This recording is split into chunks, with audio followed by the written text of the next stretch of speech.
속보입니다.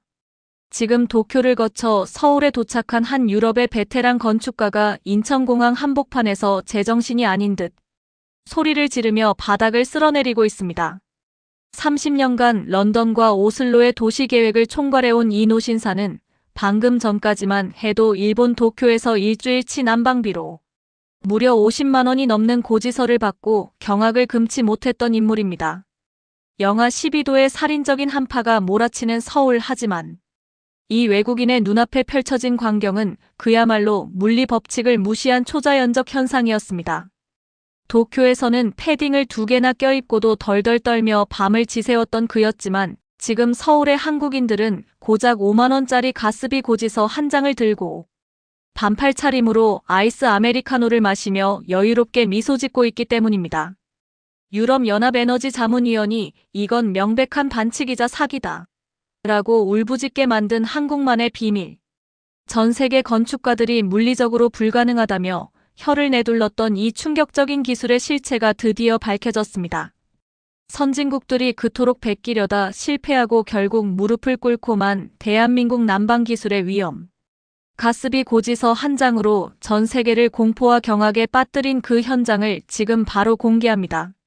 시작하기 전 여러분의 좋아요와 구독은 저희 다시 보는 코리가 더 좋은 사연을 전해드리는데 정말 큰 힘이 됩니다. 매일 업로드되는 감동적인 이야기를 놓치지 마세요. 그날 새벽 저는 아직 도쿄의 한기가 가시지 않은 몸으로 급히 옷을 갈아입고 서울행 비행기에 몸을 실었습니다. 제 이름은 에릭 한센입니다. 평생을 추위와 싸우며 유럽의 겨울을 설계해온 저였지만 그날 제가 서울에서 마주하게 될 운명적인 경험은 제 30년 건축가 인생을 송두리째 뒤흔들어 놓게 됩니다. 솔직히 고백하자면 저는 이번 아시아 출장을 떠나기 전까지만 해도 거대한 오만함에 사로잡혀 있었습니다. 제 이름은 에릭 한센, 유럽연합에너지 효율 자문위원이자 지난 30년간 런던, 오슬로, 베를린 등 유럽의 주요 겨울 도시들의 도시계획과 에너지 설계를 총괄해온 건축가입니다.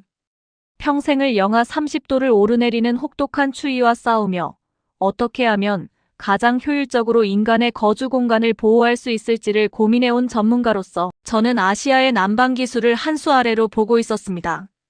특히 일본이나 한국 같은 나라들은 서양의 라디에이터나 중앙 공조 시스템을 그저 흉내내는 수준에 머물러 있을 것이라 확신했죠. 하지만 이번 여정의 첫 번째 목적지였던 일본 도쿄에서 보낸 일주일은 제 고정관념을 처참하게 무너뜨린 것을 넘어 생존의 위협까지 느끼게 만든 끔찍한 악몽이었습니다. 도쿄에 도착했을 때 기온은 영하 1도 정도였습니다. 제가 사는 노르웨이의 겨울에 비하면 그저 선선한 초가을 날씨나 다름없었기에 저는 아주 가벼운 마음으로 에어비앤비를 통해 예약한 신축 맨션에 짐을 풀었습니다. 도심 한복판에 위치한 그 건물은 세련된 외관과 최신식 설비를 자랑하고 있었습니다. 하지만 밤이 깊어지자 믿기 힘든 상황이 벌어졌습니다. 일본 특유의 난방 방식인 천장형 히터가 윙윙거리며 쉴 새 없이 뜨거운 공기를 쏟아냈지만 실내 기온은 도무지 올라갈 기미를 보이지 않았습니다. 뜨거운 바람은 위에서만 맴돌았고 물리학의 기본 법칙대로 차가운 공기는 바닥으로 낮게 깔려 제 발가락을 얼려버릴 듯 공격했습니다. 얼굴은 히터 바람에 건조해져 피부가 찢어질 듯 따가웠고 목구멍은 바싹 말라 비명이 나올 정도였지만 정작 이불 밖으로 나온 발은 동상에 걸릴 것처럼 시렸습니다. 더욱 저를 분노케 한 것은 일본이 자랑한다는 이른바 유카담보, 즉 바닥 난방 시스템의 실체였습니다. 집주인은 최신식 바닥 난방이 설치되어 있다고 큰 소리를 쳤지만 실제로 가동해보니 거실 바닥의 아주 일부분, 딱 방석 하나 크기만큼만 전기의 열선으로 미지근해질 뿐이었습니다. 그것은 난방이라기보다 거대한 마룻바닥 밑에 작은 전기장판 하나를 깔아둔 꼴이었습니다. 그 일주일 동안 저는 노르웨이에서도 입지 않던 두꺼운 패딩 점퍼를 집안에서 껴입고 양말을 2켤레나 겹쳐 신은 채 덜덜 떨며 밤을 지새웠습니다. 그리고 체크아웃 날 제 손에 쥐어진 전기세 고지서는 저를 기절초풍하게 만들었습니다. 고작 일주일 머물렀는데 난방비로만 우리 돈 10만 원이 넘는 금액이 청구된 것입니다. 한 달이면 50만 원이 훌쩍 넘는 돈이죠. 효율은 최악이면서 비용은 살인적인, 그야말로 기술의 낙후성을 여실히 보여주는 지표였습니다. 저는 도쿄 나리타 공항을 떠나며 수첩에 거칠게 적었습니다. 일본의 건축 기술은 실패했다. 그들은 서양의 기술을 이해하지도 자신들만의 대안을 만들지도 못했다. 이것은 주거 공간이 아니라 인간을 학대하는 차가운 상자일 뿐이다. 그렇게 잔뜩 독이 오른 상태로 저는 다음 목적지인 서울행 비행기에 몸을 실었습니다. 제 옆자리에는 독일에서 온 에너지공학 동료인 한스가 앉아 있었는데 그는 제게 한국은 일본과 전혀 다를 것이라며 기대를 해보라고 말하더군요. 바닥 난방의 원조가 한국이라는 말도 덧붙였습니다. 하지만 저는 콧방귀를 꼈습니다. 바로 옆에 붙어있는 나라가 다르면 얼마나 다르겠느냐는 생각이었죠. 일본이 저 정도라면 한국은 아마 더 낙후되어 있거나 기껏해야 장작이나 떼고 있을 것이라며 비아냥거렸습니다. 비행기가 인천공항에 접근할 무렵 기장의 안내방송이 흘러나왔습니다. 현재 서울의 기온은 영하 12도, 체감온도는 영하 20도에 육박한다는 소식이었죠. 영하 1도였던 도쿄에서도 얼어 죽을 뻔했던 저는 눈앞이 캄캄해졌습니다. 이번 출장은 정말 지옥이겠군. 호텔에 도착하자마자 이불부터 5채는 더 달라고 해야겠어. 저는 단단히 각오를 다졌습니다. 비행기 문이 열리고 트랩을 내려가는 순간 저는 마치 북극 원정대에 합류한 탐험가처럼 두꺼운 목도리를 코 위까지 끌어올리고 장갑을 꽉 쥐었습니다. 그런데 말입니다.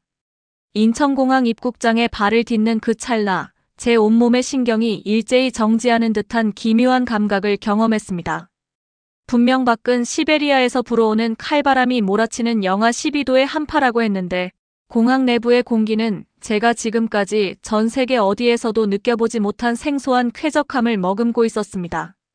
보통 대형 건물의 난방을 강하게 틀면 느껴지는 그 특유의 매캐한 먼지, 냄새나 피부를 바싹 말려버리는 건조한 히터 열기가 전혀 느껴지지 않았습니다.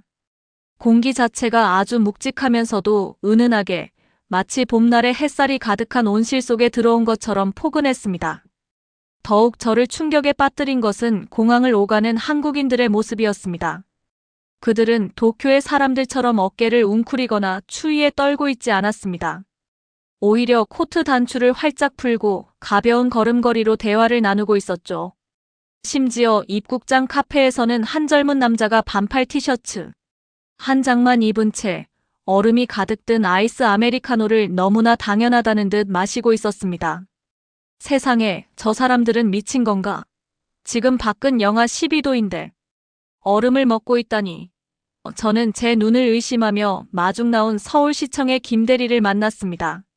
그는 얇은 정장에 코트 하나만 걸친 아주 가벼운 차림이었습니다. 제가 떨리는 목소리로 김대리, 당신은 이 날씨가 춥지 않습니까? 라고 묻자 그는 환하게 웃으며 제게 말했습니다. 박사님, 한국의 겨울은 밖은 춥지만 안은 세상에서 가장 따뜻합니다. 이제부터 제가 그 비밀을 보여드리죠. 우리는 밖으로 나가지 않고 땅 밑으로 이동할 겁니다. 땅 밑으로 이동한다니요? 저는 그가 무슨 공상과학 영화 같은 소리를 하는지 이해할 수 없었습니다. 하지만 그를 따라 엘리베이터를 타고 지하로 내려간 순간 저는 제 건축가 인생 30년의 모든 지식이 무너져 내리는 첫 번째 거대한 장벽을 마주하게 되었습니다. 김대리를 따라 내려간 공항철도 플랫폼은 제가 평생 동안 유럽의 수많은 지하 공간을 설계하며 가졌던 상식적 기준을 단숨에 부숴버렸습니다. 보통 유럽의 지하철역은 지상의 찬 공기가 계단을 타고 그대로 쏟아져 내려오기 때문에 지상보다 더 음산하고 뼈가 시린 냉기가 가득한 것이 당연합니다. 런던의 튜브나 파리의 메트로를 이용해 보신 분들은 아실 겁니다. 승강장에 서 있을 때 터널 안쪽에서 불어오는 그 습하고 눅눅한 칼바람이 얼마나 불쾌한지를 말이죠. 하지만 이곳 인천공항역은 플랫폼 전체가 거대한 유리병 즉 스크린도어로 완벽하게 밀폐되어 있었습니다. 열차가 들어올 때 발생하는 소음과 미세먼지, 그리고 터널의 차가운 열차풍을 원천적으로 차단하고 있었죠. 김대리는 서울의 모든 역이 이렇게 설계되어 있다고 덧붙였습니다. 단순히 안전 때문이 아니라 역사의 냉난방, 효율을 극대화하기 위한 필수 장치라는 그의 말에 저는 혀를 내둘렀습니다. 수조 원에 달하는 예산이 투입되었을 이 인프라를 도시 전체에 깔아두었다는 사실만으로도 한국이라는 나라의 집요한 완벽주의가 느껴졌습니다. 열차에 올라탔을 때의 충격은 한층 더 깊어졌습니다. 운 좋게 빈자리가 생겨 금속으로 된 의자에 앉는 순간 저는 소스라치게 놀라 엉덩이를 움찔거렸습니다. 차가울 줄 알았던 의자가 마치 누군가 방금 앉았다 일어난 것처럼, 아니 그보다 훨씬 더 뜨끈뜨끈하게 데워져 있었기 때문입니다. 시트 아래에 설치된 열선이 엉덩이를 타고 온몸으로 온기를 전달하고 있었습니다. 도쿄의 지하철도 좌석 난방을 한다고는 하지만 거긴 너무 뜨거워 화상을 입을 것 같거나 문이 열릴 때마다 들어오는 바람에 금세 식어버리는 조잡한 수준이었습니다. 반면 한국의 열차는 공조 시스템과 시트, 난방이 완벽한 조화를 이루어 내부 온도가 마치 정밀하게 설계된 실험실처럼 일정하게 유지되고 있었습니다. 저는 옆에 앉아 꾸벅꾸벅 졸고 있는 한 할머니를 바라보았습니다. 영하 12도의 한파 속에서도 그녀의 표정은 마치 나른한 일요일 오후의 거실에 있는 것처럼 평온해 보였습니다. 공항철도가 서울역에 도착했을 때 저는 이제 호텔까지 택시를 타야겠다고 생각하며 코트깃을 다시 세웠습니다. 하지만 김 대리는 제 예상을 비웃듯 다시 한번 저를 지하로 이끌었습니다. 박사님, 밖은 눈이 내리고 바람이 셉니다. 여기서부터 호텔이 있는 시청까지는 지하로 걸어가시죠. 그게 훨씬 빠르고 쾌적합니다. 저는 귀를 의심했습니다. 서울역에서 시청까지 걸어간다고요? 그것도 땅 밑으로요? 유럽의 지하도는 보통 노숙자들이 잠을 청하거나 낙서가 가득한 빨리 벗어나고 싶은 음침한 공간입니다. 하지만 자동문이 열리고 제 눈앞에 펼쳐진 서울의 지하 세계는 제가 상상했던 수준을 아득히 뛰어넘는 지하 도시 그 자체였습니다. 끝이 보이지 않을 정도로 길게 뻗은 대리석 복도 양옆으로 수백 개의 상점이 화려한 조명을 내뿜고 있었습니다. 화장품 가게, 옷가게, 빵집, 카페들. 그곳은 영하 12도의 시베리아 한파가 몰아치는 바깥 세상과는 완벽하게 격리된 별천지였습니다. 수만 명의 서울 시민이 코트를 벗어 팔에 걸치고 여유롭게 쇼핑을 하거나 대화를 나누며 걷고 있었습니다. 제가 가장 놀랐던 장면은 한 안경점의 모습이었습니다. 점원은 반팔 티셔츠 한 장만 입은 채 매장 문을 아예 떼어낸 듯 활짝 열어놓고 손님을 맞이하고 있었습니다. 유럽의 에너지 효율 기준으로는 명백한 낭비이자 금기 사항입니다. 하지만 그 안경점 안팎의 온도는 놀라울 정도로 훈훈했습니다. 저는 건축가로서의 호기심을 참지 못하고 천장과 바닥을 훑어보았습니다. 환기구에서 쏟아지는 뜨거운 바람이 느껴지지 않았는데도 공간 전체가 묵직한 온기를 머금고 있는 이유가 궁금했습니다. 김 대리는 제 표정을 읽고는 빙긋 웃었습니다. 박사님, 한국인은 위를 데우는 법을 모릅니다. 우리는 오직 아래만 데웁니다. 땅을 데우면 공기는 저절로 따라오기 마련이죠. 이곳 지하 상가도 지열과 폐열을 활용한 특수 공법으로 바닥부터 훈훈하게 설계되어 있습니다. 아래를 데운다. 그 말은 서양 건축학의 근간인 대류 난방을 정면으로 반박하는 철학이었습니다. 저는 땀이 송골송골 맺히기 시작한 이마를 닦으며 목도리를 가방에 집어넣었습니다. 호텔로 향하는 20분간의 지하 산책 동안 저는 단 한 번도 겨울의 한기를 느끼지 못했습니다.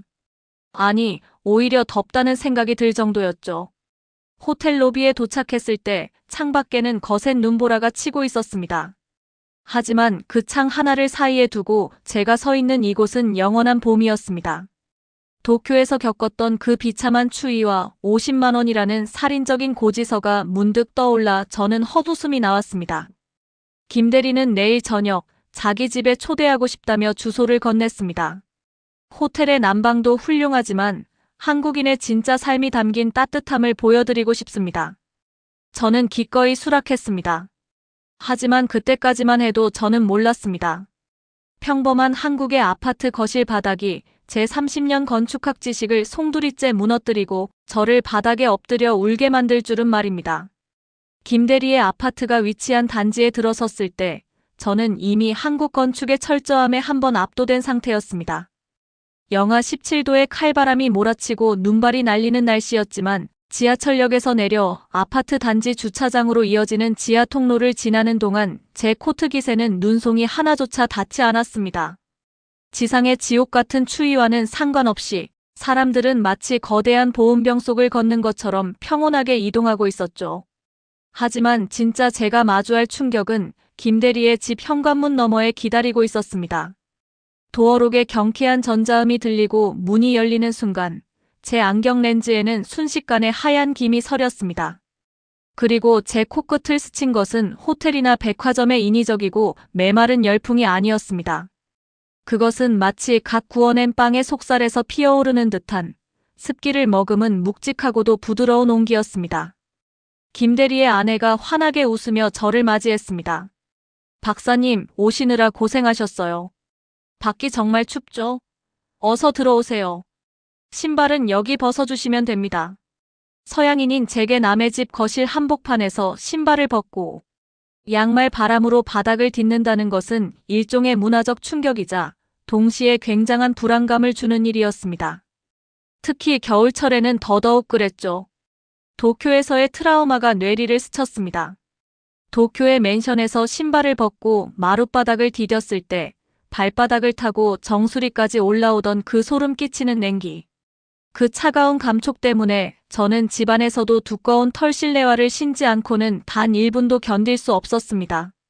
저는 주저하며 코트를 벗어 김대리에게 건네고 마치 살얼음판을 걷는 조심스러운 심정으로 오른발을 현관 문턱 넘어 거실 바닥에 내디뎠습니다.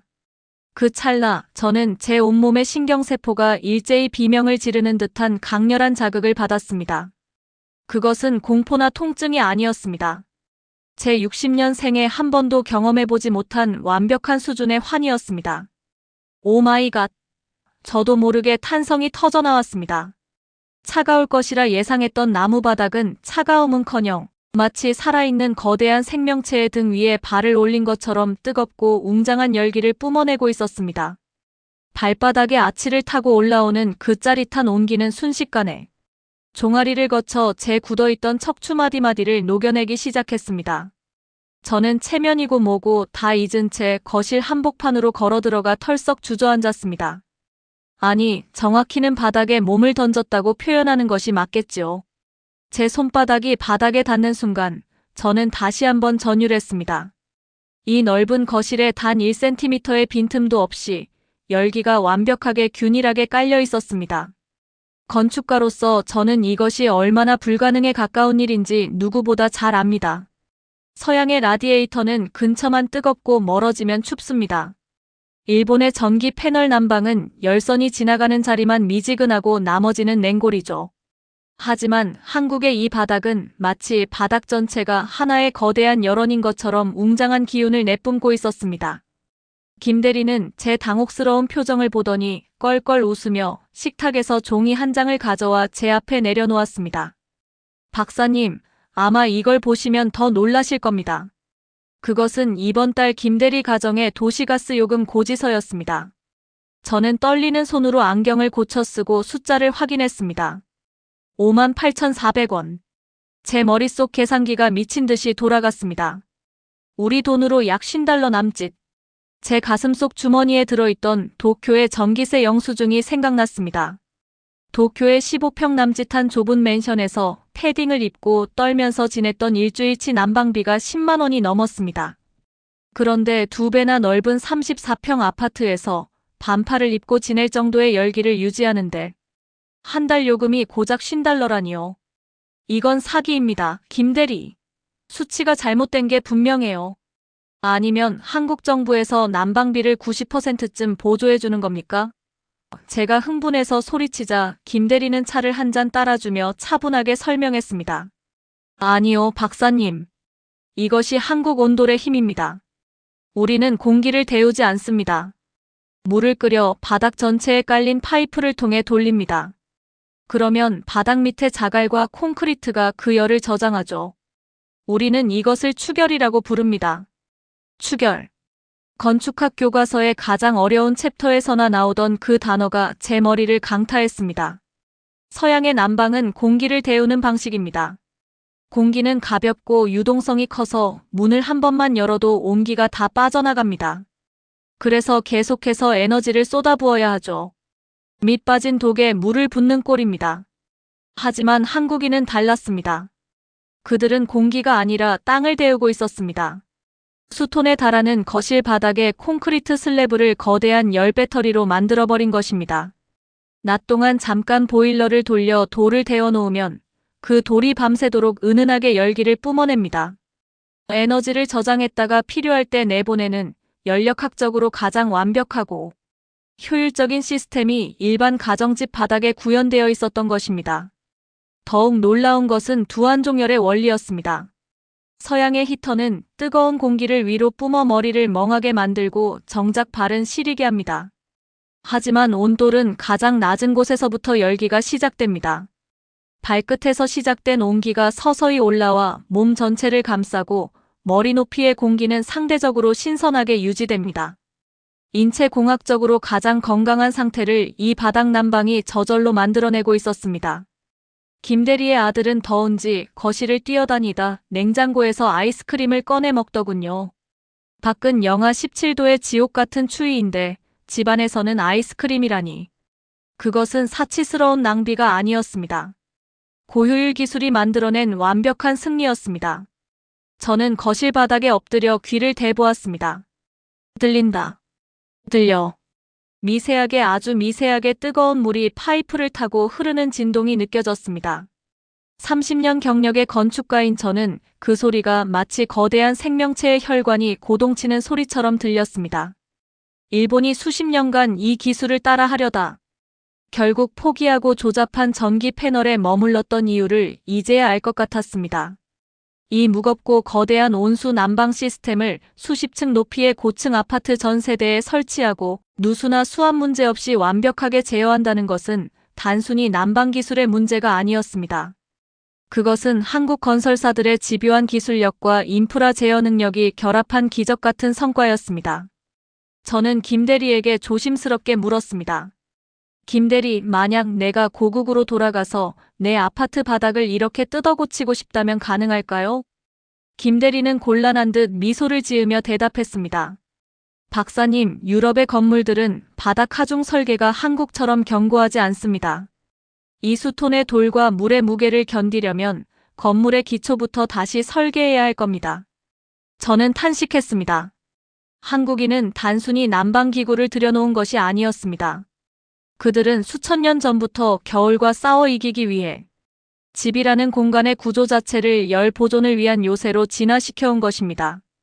저는 그날 밤 김대리의 아내가 차려준 뜨거운 된장찌개를 먹으며 땀을 흘렸습니다.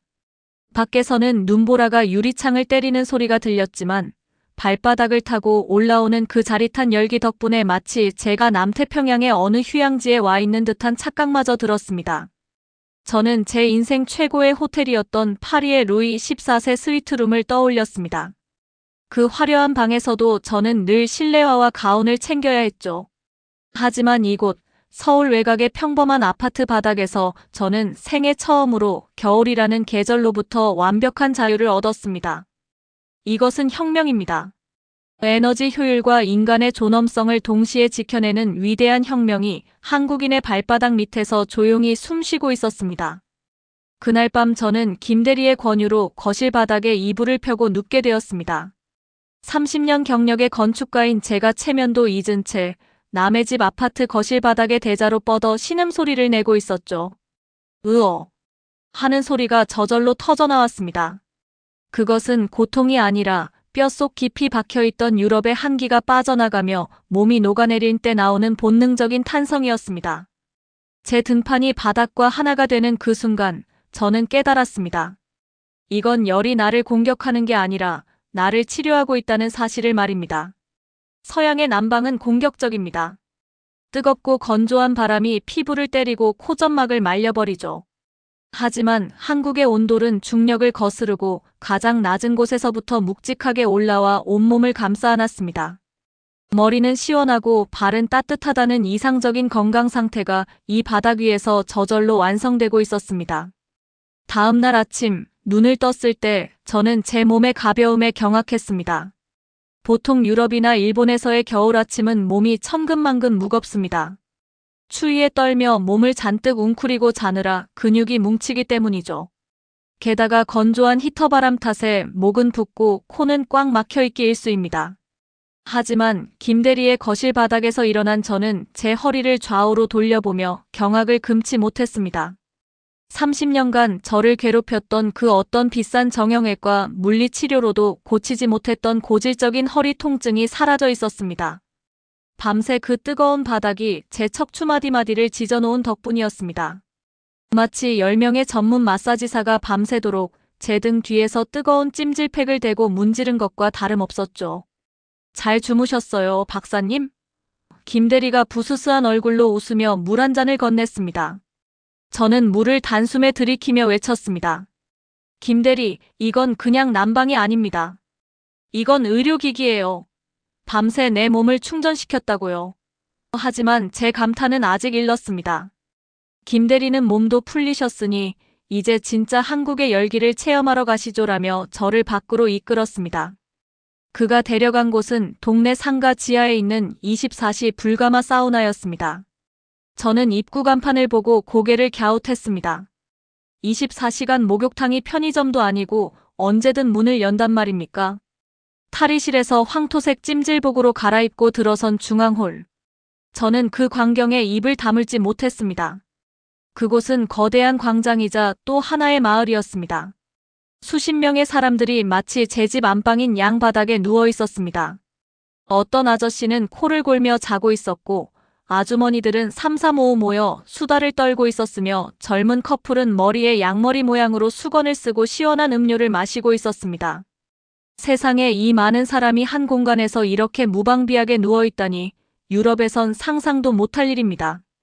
소매치기나 범죄 걱정도 안 하느냐는 제 질문에 김대리는 웃으며 말했습니다. 여긴 모두가 가족 같은 마음으로 쉬는 곳이니까요. 등 따뜻하고 배부르면 다들 순해지는 법이죠. 김대리는 저를 데리고 한증막이라고 쓰인 거대한 돔 형태의 방 앞으로 갔습니다. 문을 열자마자 용광로 같은 열기가 확 뿜어져 나왔습니다. 온도계를 보니 무려 85도. 저는 주저했습니다. 인간이 85도에서 버틸 수 있다니요? 하지만 안에서 땀을 뻘뻘 흘리며 눈을 감고 앉아있는 노인들을 보고 용기를 냈습니다.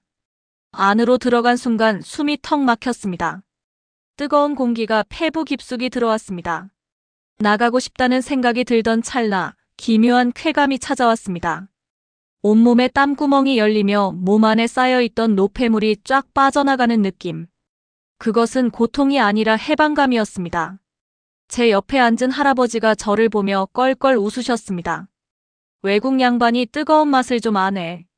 어때, 시원하지? 김대리가 통역을 해주자 저는 눈을 동그랗게 떴습니다. 시원하다니요? 할아버지, 지금 85도입니다. 뜨겁다고 해야죠.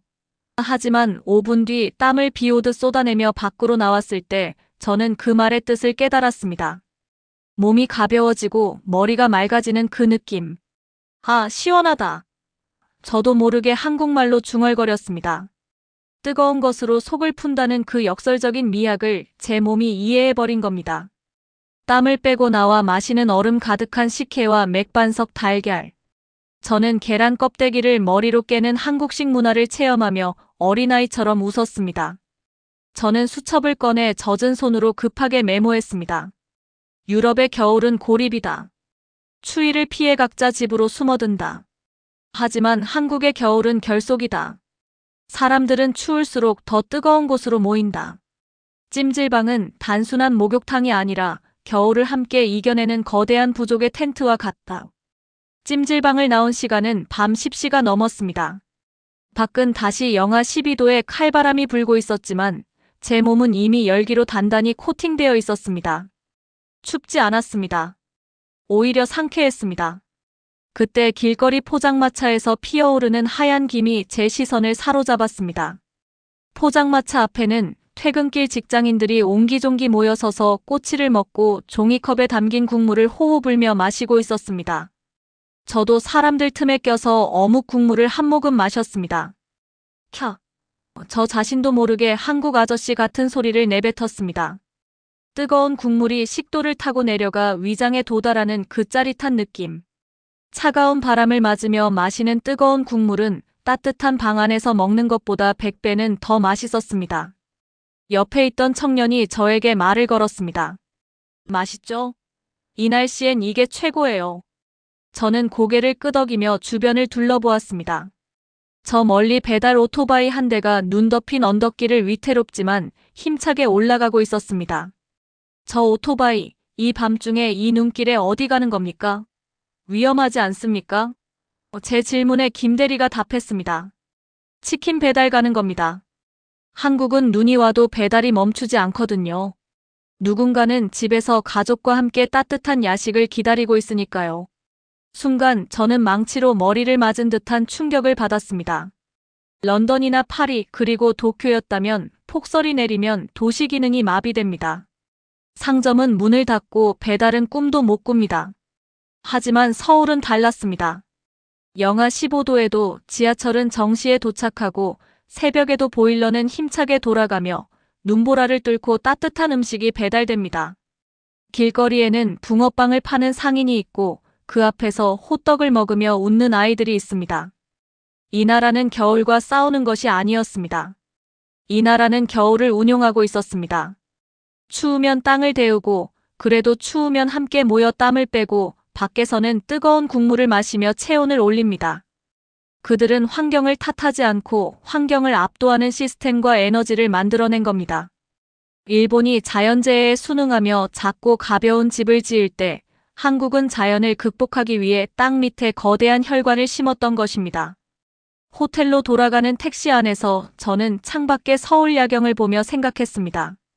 이 도시는 거대한 난로다. 겉은 차갑지만 속은 누구보다 뜨겁게 타오르는 거대한 온돌과 같은 도시다. 그리고 저는 내일 제가 써야 할 보고서의 내용을 완전히 수정하기로 마음먹었습니다. 호텔로 돌아온 저는 짐을 풀 시간도 없이 곧장 책상 앞에 앉았습니다. 창밖에는 영하 17도의 혹한이 서울의 빌딩 숲을 집어삼킬 듯 몰아치고 있었지만 제 방 안은 김대리네 집에서 느꼈던 그 은은한 온기가 여전히 감돌고 있었습니다. 저는 노트북을 켜고 본국인 유럽연합에너지위원회와 세계건축가 연맹에 보낼 최종 보고서를 작성하기 시작했습니다. 원래 제가 준비했던 보고서의 제목은 아시아 주요 도시의 에너지 소비 효율 분석 일본의 사례를 통한 서구식 시스템의 적응성이었습니다. 하지만 저는 그 제목을 보자마자 헛웃음을 지으며 백스페이스 키를 꾹 눌러버렸습니다. 그리고 마치 무엇에 홀린 사람처럼 떨리는 손가락으로 새로운 제목을 타이핑해 내려갔습니다. 인류가 혹한을 정복하는 유일한 해법 대한민국 온돌 시스템과 지능형 도시 네트워크 보고서. 보고서의 첫 문장은 제 30년 건축가 인생을 통틀어 가장 파격적이고도 고해성사에 가까운 고백으로 시작되었습니다. 우리는 틀렸고 일본은 완전히 실패했다. 우리가 그동안 선진 기술이라 믿어 의심치 않았던 서구의 라디에이터 방식과 공조 시스템은 한국의 온돌 앞에서 원시적인 도구에 불과함을 인정해야 한다. 저는 보고서에 제가 도쿄에서 겪었던 그 비참한 일주일과 서울에서의 기적 같은 48시간을 정밀하게 비교 분석했습니다. 도쿄의 집들이 겉만 번드르르한 차가운 감옥이었다면 한국의 아파트는 거대한 콘크리트 슬래브 전체가 에너지를 머금고 뿜어내는 살아있는 배터리라는 사실을 물리법칙과 연력학 데이터를 근거로 상세히 서술했습니다. 특히 제가 주목한 것은 한국의 추결 기술이었습니다. 서구의 건축학이 공기를 데우는데 혈안이 되어 있을 때 한국인들은 돌과 물의 성질을 이용해 에너지를 보존하고 서서히 방출하는 지혜를 수천 년간 다듬어왔습니다. 저는 보고서에 이렇게 적었습니다. 한국의 온돌은 단순히 난방기구가 아니다. 그것은 에너지를 저장하고 최적의 타이밍에 인간의 몸으로 직접 전달하는 지능형 시스템이다. 일본이 지진이라는 공포 때문에 건물을 가볍게 짓느라 포기했던 그 묵직한 하중의 가치는 한국에서 세계 최고의 에너지 효율이라는 열매로 맺혔다. 50만 원의 난방비로도 벌벌 떨게 만드는 도쿄의 기술과 고작 5만 원으로 반팔을 입게 만드는 서울의 기술 중 진정한 선진국은 어디인가? 보고서를 써내려가는 동안 제 가슴은 자부심과 경외심으로 벅차올랐습니다. 저는 이 보고서가 유럽의 에너지 정책을 뒤흔들 것이라 확신했습니다. 런던의 낡은 가스 난방과 오슬로의 전열 기구들이 얼마나 비효율적이며 인간의 호흡기 건강을 해치고 있는지, 그 대안이 바로 이 멀고도 가까운 동쪽 나라 한국에 있다는 것을 전 세계에 알리고 싶었습니다. 제가 찜질방에서 목격했던 그 공동체 의식 또한 빠뜨리지 않았습니다. 한국의 난방은 개인의 공간에 머물지 않는다. 24시간 잠들지 않는 지하 도시와 찜질방, 그리고 길거리 포장마차의 뜨거운 국물까지. 이들은 도시 전체를 하나의 유기적인 온열 공간으로 묶어냈다. 이것은 건축학을 넘어선 인류학적 승리다. 다음 날 아침, 저는 공항으로 향하는 택시 안에서 마지막으로 서울의 풍경을 눈에 담았습니다. 출근길의 시민들은 여전히 가벼운 코트 차림으로 아이스 커피를 들고 있었고, 제설차들은 밤새 내린 눈을 흔적도 없이 치워버린 채 도로를 활보하고 있었습니다. 마중 나온 김대리와 인천공항 출국장에서 마지막 인사를 나눌 때 저는 그를 꽉 껴안았습니다. 김대리, 당신은 당신의 나라가 가진 이 따뜻함이 얼마나 위대한지 아마 모를 겁니다. 이 기술은 수십조 원의 가치를 지닌 에너지 안보이자 전 세계 건축가들이 꿈꾸는 궁극의 거주 형태입니다. 제발 이 자부심을 잊지 마세요. 비행기가 활주로를 박차고 날아오르는 순간 창밖으로 내려다 보이는 서울의 모습은 마치 거대한 용광로처럼 보였습니다. 차가운 겨울 바다와 눈 덮인 산들 사이에 자리 잡은 이 도시는 발바닥 밑에서부터 끓어오르는 뜨거운 에너지를 동력 삼아 전 세계에서 가장 역동적으로 움직이고 있었습니다. 저는 좌석 깊숙이 몸을 묻으며 안도의 한숨을 내쉬었습니다. 제 몸속에는 아직 김대리네 집 거실 바닥에서 얻은 그 웅장한 열기가 남아 있었습니다. 노르웨이의 차가운 집으로 돌아가더라도 이 뜨거운 기억이 저를 지켜줄 것이라 믿어 의심치 않았습니다. 여러분, 오늘 제 사연을 듣고 어떤 생각이 드셨나요? 30년 경력의 까다로운 유럽 건축가마저 무릎 꿇게 만든 우리 온돌의 위대함. 그것은 단순히 보일러 기술이 좋아서가 아닙니다. 아주 먼 옛날, 추운 겨울날 자식의 발이 시릴까봐 아랫목을 정성껏 데워놓던 우리 어머니들의 사랑, 그리고 이웃과 함께 뜨거운 국물을 나누며 혹독한 세월을 버텨낸 우리 민족의 끈끈한 정이 이 바닥 밑에 흐르는 온수 파이프를 따라 지금도 맥동하고 있기 때문입니다. 우리는 전 세계에서 가장 따뜻한 민족입니다. 일본이 흉내낼 수 없고 서양이 상상조차 못한 이 위대한 온돌 문화는 우리가 물려받은 가장 소중한 보물이자 앞으로 전 세계가 배워야 할 인류의 미래입니다. 오늘 밤 여러분이 눕는 그 따뜻한 방바닥이 사실은 세계 최고의 건축공학이 집약된 기적의 공간이라는 사실을 꼭 기억해 주십시오. 당신의 등 뒤를 든든하게 받쳐주는 그 온기가 바로 대한민국의 힘입니다. 어르신 여러분, 오늘 밤도 보일러 넉넉히 켜시고 뜨끈한 아랫목에서 세상에서 가장 편안한 꿈 꾸시길 바랍니다. 여러분의 건강과 행복이 바로 우리나라의 온기입니다. 오늘 제 이야기가 가슴 벅찬 자부심을 주었다면 아직 구독하지 않으신 분들은 구독과 좋아요 부탁드립니다. 여러분의 따뜻한 댓글 한 줄이 저희에게는 온돌방보다 더 큰 힘이 됩니다. 어디서 이 방송을 듣고 계시는지 여러분의 따뜻한 겨울 이야기도 함께 나눠주세요. 긴 시간 함께 해주셔서 진심으로 감사합니다. 대한민국 만세, 그리고 우리 온돌 만세입니다.